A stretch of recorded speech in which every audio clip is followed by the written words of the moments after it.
Om Shanti 3 October 2024।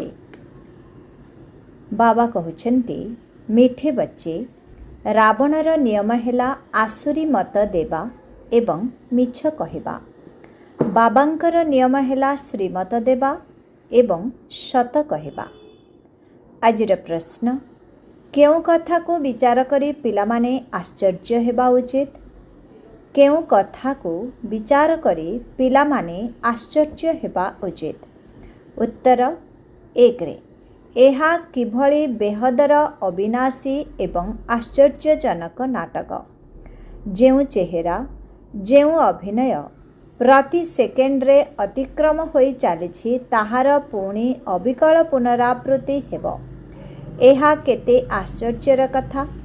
जनकर चेहरा अन्य जनक सहित मिशुनाही। 2 नंबर, किपरि अविनाशी पिता आसी सारा विश्वर सद्गति करुछन्ति, पाठ पढ़ाउछन्ति, एहा मध्य आश्चर्य अटेना। ओम शांति। आत्मिक पिता शिव बाबा निजर आत्मिक संतान शालग्राम मानंकु बुझाउछन्ति। कौन बुझाउछन्ति?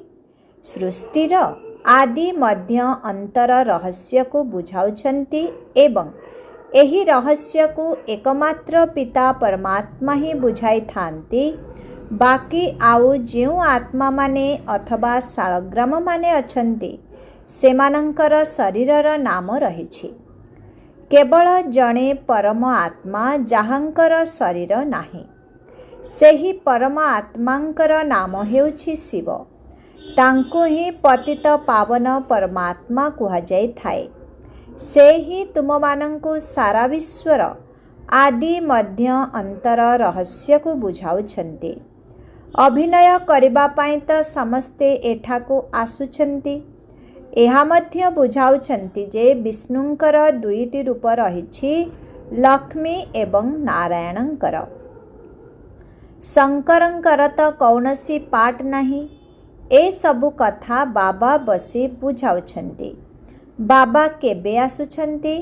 जेतेबेले नुआ सृष्टिर स्थापना एवं पुराणा सृष्टिर विनाश हेउछि। पिलामाने जानुछन्ति नुआ दुनिया पाई एकमात्र आदि सनातन देवी देवता धर्मर स्थापना हेउछि।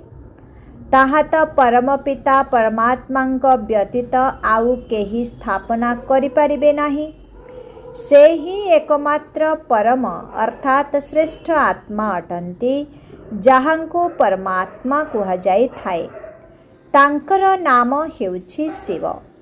तांकर कौनसी शारीरिक नाम न थाए। आउ जिए भी अछंती समस्तंक शरीरर नाम रहिछि। ए कथा तो एबे तुमे माने बुझी पारुछ जे ड्रामा रे जेउ माने मुख्य अछंती सेमाने सबु आसी गलेनी। ड्रामार चक्र घूरी घूरी एबे अंतिम समय रे आसी पहुँची। यही अंतिम समय रे बाबांकर आसीबार मध्य आवश्यकता रहिछि। सेथिपाई बाबांकर जयंती मध्य पालन करि थांते। शिव जयंती मध्य एही समय रे ही पालन करुछन्ति जेतेबेले कि दुनिया परिवर्तन हेबाकु जाउछि। घोर अंधकाररु घोर आलोक हेबाकु जाउछि। अर्थात दुख धामरु सुख धाम हेबाकु जाउछि। पिलामाने जानुछन्ति पुराणा दुनियार विनाश एवं नुआ दुनियार स्थापना करिबा पाई परम पिता परमात्मा शिव थरे मात्र पुरुषोत्तम संगम जुगरे ही आसुछन्ति। प्रथमे नुआ दुनियार स्थापना पुणी पुराणा दुनियार विनाश होइथाए। पिलामाने बुझुछन्ति जे एही पाठ पढ़ी आमको योग्य हेबाकु पड़िबो। दिव्य गुण मध्य धारण करिबाकु हेबो। आसुरी गुण को परिवर्तन करिबाकु पड़िबो। दिव्य गुण एवं आसुरी गुणर वर्णना चार्ट रे देखाइबाकु होइथाए।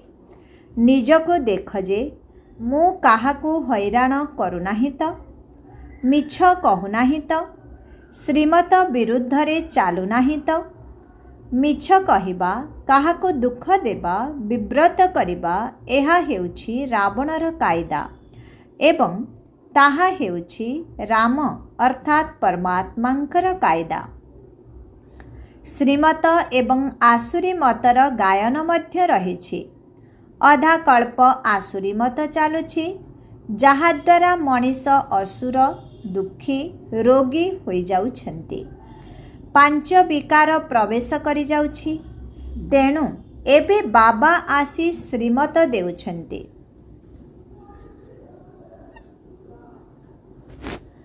ପାଞ୍ଚ ବିକାର ପ୍ରବେଶ କରିଯାଉଛି। ତେଣୁ ଏବେ ବାବା ଆସି ଶ୍ରୀମତ ଦେଉଛନ୍ତି। ପିଲାମାନେ ଜାଣୁଛନ୍ତି ଶ୍ରୀମତ ଦ୍ୱାରା ଆମକୁ ଦିବ୍ୟ ଗୁଣ ମିଳୁଛି। ତେଣୁ ଏବେ ଆସୁରୀ ଗୁଣକୁ ବଦଳାଇବାକୁ ହେବ। ଯଦି ଆସୁରୀ ଗୁଣ ରହିଯିବ ତେବେ ନୂଆ ଦୁନିଆରେ ପଦ କମିଯିବ। ଜନ୍ମ ଜନ୍ମାନ୍ତରର ଯେଉଁ ପାପର ବୋଝ ମୁଣ୍ଡ ଉପରେ ରହିଛି ତାହା ପୁରୁଷାର୍ଥର କ୍ରମାନୁସାରେ ହାଲକା ହୋଇଥାଏ। ଏହା ତ ଜାଣିଛ ଯେ ଏବେ ପୁରୁଷୋତ୍ତମ ସଙ୍ଗମ ଯୁଗ। ବାବାଙ୍କ ଦ୍ୱାରା ଏବେ ଦିବ୍ୟ ଗୁଣକୁ ଧାରଣ କରି ତୁମେମାନେ ନୂଆ ଦୁନିଆର ମାଲିକ ହେଉଛ। ଏଥିରୁ ପ୍ରମାଣିତ ହେଉଛି ଯେ ପୁରୁଣା ଦୁନିଆ ନିଶ୍ଚୟ ବିନାଶ ହୋଇଯିବ। ନୂଆ ଦୁନିଆର ସ୍ଥାପନା ବ୍ରହ୍ମା କୁମାର ଓ ବ୍ରହ୍ମା କୁମାରୀମାନଙ୍କ ଦ୍ୱାରା ହେବ। ଏ କଥା ମଧ୍ୟ ପକ୍କା ନିଶ୍ଚୟ ରହିଛି। ତେଣୁ ସେବାରେ ଲାଗିଛନ୍ତି। କାହାର ନା କାହାର କଲ୍ୟାଣ କରିବାର ମେହନତ କରୁଛନ୍ତି।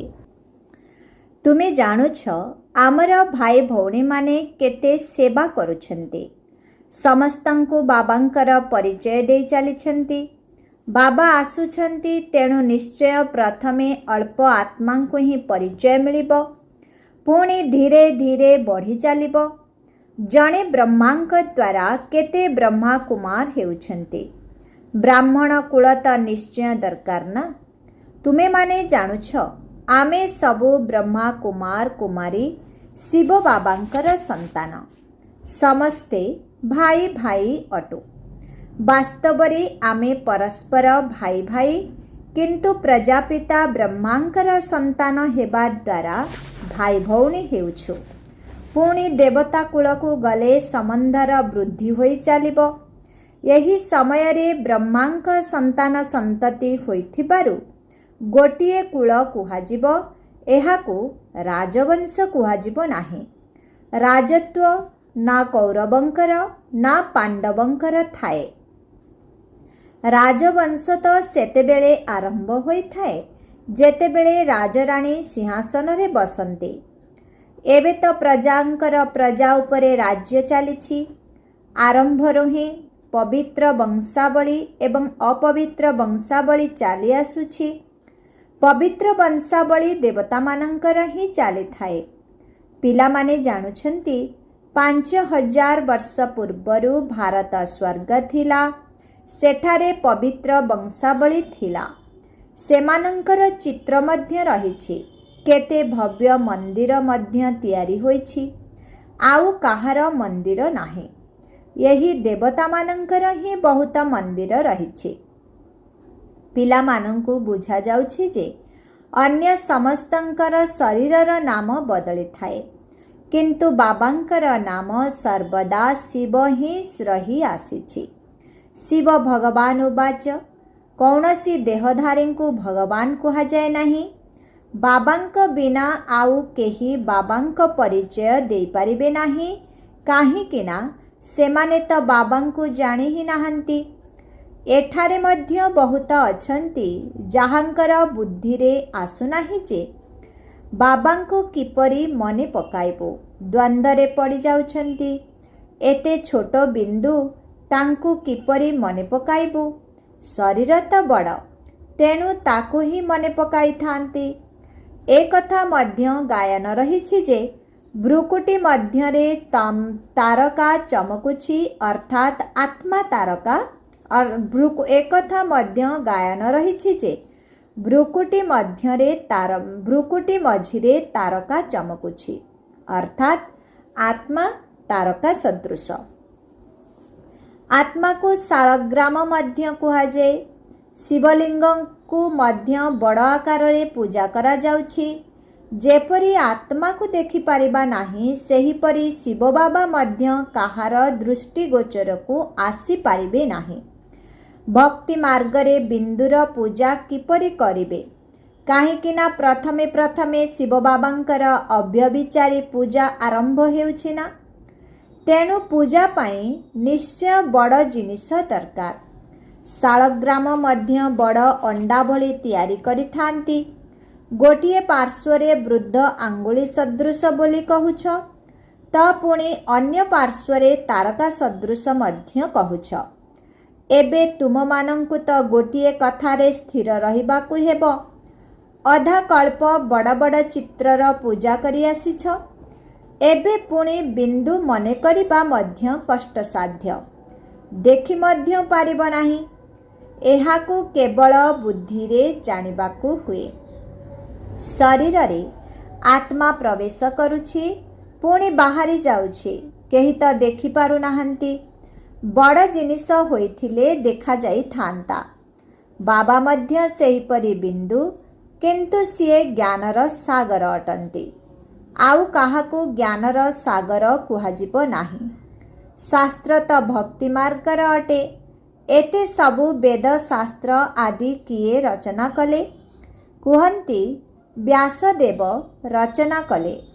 ख्रीष्टंकर आत्मा तो कौनसी शास्त्र रचना करि नाहंती। एहा तो परे मनुष्य माने तैयारी करिछंती। ज्ञान तो तांकठारे नाही। ज्ञानर सागर तो एकमात्र बाबा ही अटंती। तेणु शास्त्र रे ज्ञान बा सद्गतिर कथा नाही। प्रत्येक धर्मावलंबी निज निजर धर्म स्थापकंकु मने पकाई थांती। देहधारी मानंकु मने पकाई थांती।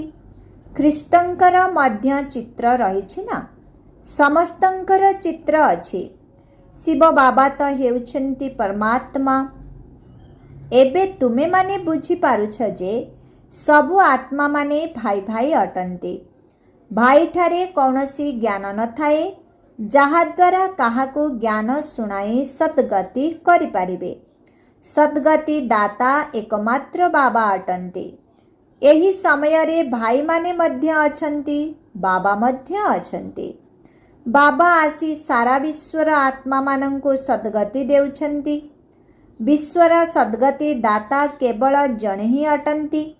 श्री श्री 108 जगत गुरु कुह बा विश्वर गुरु कुह एका कथा। एबे तो आसुरी राज्य संगम जुगरे ही बाबा आसी ए सबु कथा बुझाउछंती। तुमे माने जानुछ जे वर्तमान नुआ दुनियार स्थापना निश्चित हेउछि एवं पुराणा दुनियार विनाश हेउछि। ए कथा मध्य बुझा जाइछि जे पतित पावन एकमात्र निराकार पिता अटंती। कौनसी देहधारी पतित पावन होई पारिबे नाही। पतित पावन परमात्मा ही अटंती। जदि पतित पावन सीताराम मध्य कहिबा तेबे मध्य बाबा बुझाउछंती भक्तिर फल देबा पाई भगवान आसुछंती। तेणु सबु सीता माने हेले कन्या एकमात्र राम ही बर जे कि समस्तंकर सद्गति दाता अटंती। एही सबु कथा को बाबा ही बसी बुझाउछंती। ड्रामा अनुजाई तुमे ही पुणी 5000 वर्ष परे एही कथा सुनिब। एबे तुमे सबु पाठ पढ़ुछ। स्कूल रे केते छात्र पढ़ी थांती। एही भली ड्रामा तैयारी होईछि। जेउ समय रे जहा पढ़ुछ जहा अभिनय चालुछि सेही अभिनयर पुणी कल्प परे अविकल पुनरावृत्ति हेबो। अविकल 5000 वर्ष परे पुणी पाठ पढ़िबो। एहा अनादि ड्रामा तैयारी होईछि। जहा भी देखिबो प्रति सेकेंड रे नुआ जिनिष देखाजिबो। चक्र घुरी चलिबो। नुआ नुआ कथा तुमे माने देखि चलिबो। एबे तुमे माने जानुछ एहा 5000 वर्षर ड्रामा जहाकी घुरी चलिछि। एहार विस्तार तो बहुत अछि किंतु तुममानंकु मुख्य मुख्य कथा बुझा जाउछि। जेपरि मनुष्य माने कहउछन्ति परमात्मा सर्वव्यापी, किंतु बाबा कहउछन्ति मु सर्वव्यापी नुहे। बाबा आसी निजर एवं रचनार आदि मध्य अंतर परिचय देउछन्ति। तुमे माने एबे जानुछ बाबा कल्प कल्प आमको वर्षा देबा पाई आसुछन्ति। गायन मध्य रहिछि ब्रह्मा द्वारा स्थापना। एहार अर्थ को बहुत सुंदर भावरे बुझा जाउछि। तेबे विराट रूपर जेउ स्मारकी अछि ताहार अर्थ मध्य निश्चित थिबो ना। किंतु एही सबु कथा को बाबांक बिना केबे हेले केही भी बुझाई पारिबे नाही। चित्र तो बहुत रहिछि, किंतु गोटिए चित्रर मध्य अर्थ काहाको जଣା नाही। उच्चरु उच्च हेले शिव बाबा, तांकर मध्य चित्र रहिछि, किंतु केही जानि नाहंती। अच्छा, सूक्ष्म लोक को छाड़ी दियो, ताहार आवश्यकता नाही। इतिहास भूगोल एठाकार अर्थात साकार लोकर ही होइथाए। ताहा तो साक्षात्कारर कथा। जेपरि एठारे ब्रह्मांक शरीरर माध्यम नहीं बाबा बुझाउछन्ति, सेहीपरि सूक्ष्म लोकरे कर्मातीत अवस्थारे रही मध्य तुममानंक सहित मिशुछन्ति बा कथा हेउछन्ति। बाकी सेठारे तो विश्वर इतिहास भूगोल न थाए। इतिहास भूगोल एही स्थूल लोकर। वर्तमान पिलामानंक बुद्धिरे रहिछि जे सत्य जुगरे देवी देवता माने थिले, जहाकू 5000 वर्ष हेलाणी। तेबे एही आदि सनातन देवी देवता धर्मर स्थापना किपरि हेला, एहा मध्य केही जानि नाहंती। अन्य धर्मर स्थापना विषय रे पुस्तक इत्यादि मध्य रहिछि। लक्ष लक्ष वर्षर कथा तो होई पारिब नाही। ए कथा तो बिल्कुल भूल, किंतु मनुष्य मानंकर बुद्धि किछि काम करू नाही। प्रत्येक कथा बाबा बुझाउछन्ति। मीठा मीठा पिला माने श्रीमत को भल भावरे धारण कर। मुख्य कथा हेउछि बाबांकर स्मृति। एहा हेउछि बाबांकर जोगर दौड़। दौड़ प्रतियोगिता होइथाए ना। केही एकुटिया दौड़ु थांती, केही जोड़ी मध्य, केही बांधी होई दौड़ी थांती। केही एकुटिया दौड़ु थांती, केही जोड़ी मध्य केही जोड़ी मध्य बाबा कहउछन्ति दौड़ प्रतियोगिता होइथाए ना। केही एकुटिया दौड़ी थांती, केही जोड़ी मध्य एकत्र बांधी होई दौड़ी थांती। एठारे जेउ माने जोड़ी अछन्ति, सेमाने साथी होई दौड़ीबार अभ्यास करुछन्ति। भाबुछन्ति सत्य जुगरे मध्य एभली एकत्र जोड़ी रहिबु। जदिओ नाम रूप बदली जाउछि, यही शरीर कण मिली पारिबो? शरीर तो बदली जीव। भाबुछन्ति आत्मा गोटिए, किंतु आत्मा अन्य एक शरीर नेउछि। तेबे चेहरा तो अलगा हेबो। किंतु पिलामानंकु आश्चर्य लागिबा दरकार जे जेउ चेहरा जेउ अभिनय प्रति मुहूर्तरे अतिक्रांत होई चलिछि, ताहार पुणी 5000 वर्ष परे अविकल पुनरावृत्ति हेबो। एहा केते विचित्र नाटक। आउ केही एही नाटकर कथा को बुझाई पारिबे नाही। तुमे माने जानुछ आमे सबु पुरुषार्थ करुछु, क्रमानुजाई तो निश्चित रहिबे। समस्ते तो कृष्ण हेबे नाही। चेहरा समस्तंकर भिन्न भिन्न हेबो। एहा केते बड़ आश्चर्य धरणर नाटक। जनंकर चेहरा आउ जनंक सहित मिशु नाही। सेही खेलर अविकल पुनरावृत्ति हेउछि। एही सबु कथा को विचार करी आश्चर्य हेबार कथा। किपरि बेहदर बाबा आसी पाठ पढ़ाउछन्ति। जन्म जन्मांतर त भक्ति मार्गर शास्त्र आदि पढ़ी पढ़ी आसिल। साधु मानंकर कथा इत्यादि मध्य सुनिल। एबे बाबा कहउछन्ति भक्तिर समय समाप्त हेला। एबे भक्त मानंकु भगवानंक द्वारा भक्तिर फल मिलुछे। किंतु ए कथा समस्ते सेमाने जानी नाहांती भगवान केबे केउं रूपरे आसिबे।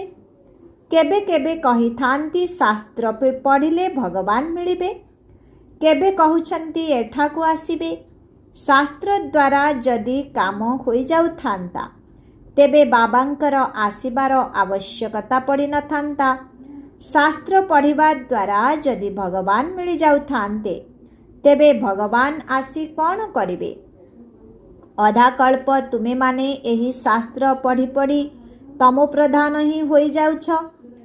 तेणु पिलामानंकु सृष्टि चक्रर ज्ञान मध्य बुझाउछंती एवं ता सहित दैवी चरित्र मध्य आवश्यक। प्रथमतः काहाकू दुख देबा उचित नुहे। एपरि नुहे जे काहाकू विष दरकार ताहा हेउ नाही। सरी, एपरि नुहे जे काहाकू विष दरकार ताहा देउ नाही, तेबे एहा दुख देबा हेला। बाबा तो एपरि कहु नाहंती। एमिति मध्य केही केही निर्बोध अछंती जे कि कहिथांती जे बाबा काहाकू दुख न देबा पाई कहउछंती ना, तेणु इए आमकू विष मागुछंती तो देबा दरकार, नचेते एहा मध्य काहाकू दुख देबा हेला ना। एपरि भाबिबा वाला मूढ़मती मध्य अछंती।